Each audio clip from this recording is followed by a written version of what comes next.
पुण्यातून आहे। पुणे राष्ट्रवादीमध्ये मोठी इनकमिंग पाहायला मिळते। कालच एका दिवसामध्ये 9 जणांनी हातामध्ये शिव घड्याळ बांधलेला आहे। या सर्व पक्षातील माजी नगरसेवकांसह स्थानिक नेत्यांचा सहभाग सुद्धा पाहायला मिळतोय। कोणी तर राष्ट्रवादीमध्ये प्रवेश केलाय। या सगळ्या संदर्भामध्ये सुद्धा आपल्याला आढावा घ्यायचा आहे। तर कोणी पक्ष प्रवेश केला राष्ट्रवादीमध्ये यावर एक नजर टाकूया।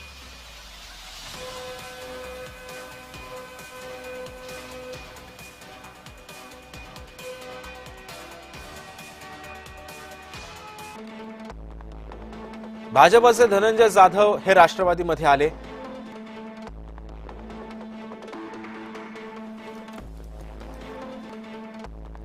मनसेचे जयराज लांडगे यांनी सुद्धा राष्ट्रवादीमध्ये प्रवेश केला। काँग्रेसचे दत्ता भैरट राष्ट्रवादीमध्ये गेले। भाजपचे शंकर पवार राष्ट्रवादीमध्ये त्यांनी प्रवेश केला। भाजपच्या मुकारी अलगुडे यांनी राष्ट्रवादीमध्ये पक्षप्रवेश केलाय। ठाकरे गटाच्या नीता मांजळकर यांनी राष्ट्रवादीमध्ये पक्षप्रवेश केला। शिवसेनेचे आनंद मांजळकर सुद्धा राष्ट्रवादीमध्ये गेलेत। शरद पवार गटाचे स्वप्नील दुधाने यांनी राष्ट्रवादीमध्ये प्रवेश केलेला आहे। भाजपचे मधुकर मुसळे यांनी अजित पवारांची साथ दिलेली आहे। त्यामुळे राष्ट्रवादीमध्ये सध्या जोरदार इनकमिंग सुरू आहे।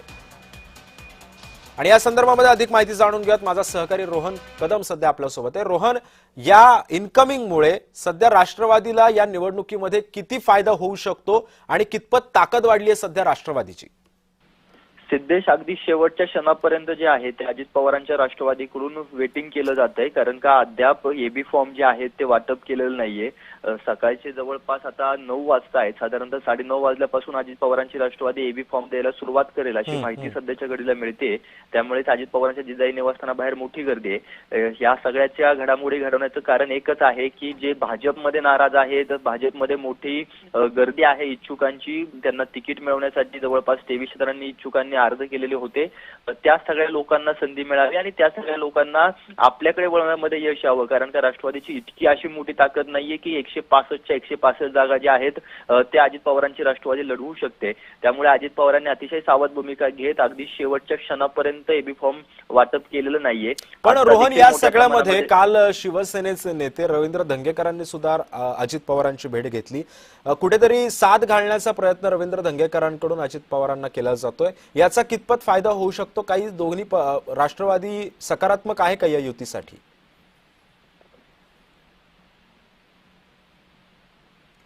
रोहन, माझा आवाज येतो तुझ्यापर्यंत? होय, केवळ शिवसेनाच नाही तर इतर देखील छोटे छोटे पक्ष जे आहेत ते राष्ट्रवादीमध्ये येण्यासाठी किंवा त्यांचे कार्यकर्ते येण्यासाठी इच्छुक असल्याचं पाहायला मिळतंय, कारण का आपल्याला जिथे स्पेस मिळत नाहीये ती स्पेस अजित पवारांच्या माध्यमातून भरून निघू शकते अशी आशा त्या सगळ्यांना कदाचित वाटत असेल। त्यामुळेच हे सगळ्या घडामोडी घडताना पाहायला मिळत आहेत। केवळ रवींद्र धंगेकरच नाही तर इतर देखील अनेक बडे नेते आहेत ज्यांनी नुकतेच शिंदेच्या शिवसेनेमध्ये प्रवेश केलाय, परंतु भाजपने त्यांची गोची केलेली आहे। ते असे सगळेजण राष्ट्रवादी अजित पवारांच्या भेटीसाठी येऊ शकतात। त्याच्यामध्ये मोठी नावं जी आहेत ती पुण्यातली पाहायला मिळतात। अगदी जवळची शिंदेच्या जवळची देखील अनेक जण आहेत ज्यांची कापलेली तिकीटं जी आहेत ती भाजपने त्यामुळे नाराज आहेत। आणि आता उदय सामंतांकडून जर का तोडगा निघाला नाही तर ती सगळी जण राष्ट्रवादीमध्ये प्रवेश करू शकतात किंवा त्यांची मुलं प्रवेश करू शकतात। जसे की रवींद्र धंगेकर आहे, त्यांचा मुलगा प्रणवला तिथे लढायचा आहे। आबा बागुल आहेत, आबा बागुल पण रोहन, अजित पवारांच्या निवासस्थानी इच्छुकांनी सुद्धा गर्दी केल्याचं आपल्याला पाहायला मिळतंय। या संदर्भातली काय माहिती आहे?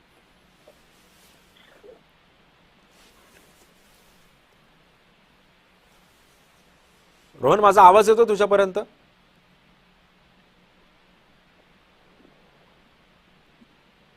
राष्ट्रवादीने दिलेली आहे, त्यामुळे सकाळपासून ही मोठी गर्दी जी आहे ती जिजाई निवासस्थानाबाहेर पाहायला मिळते।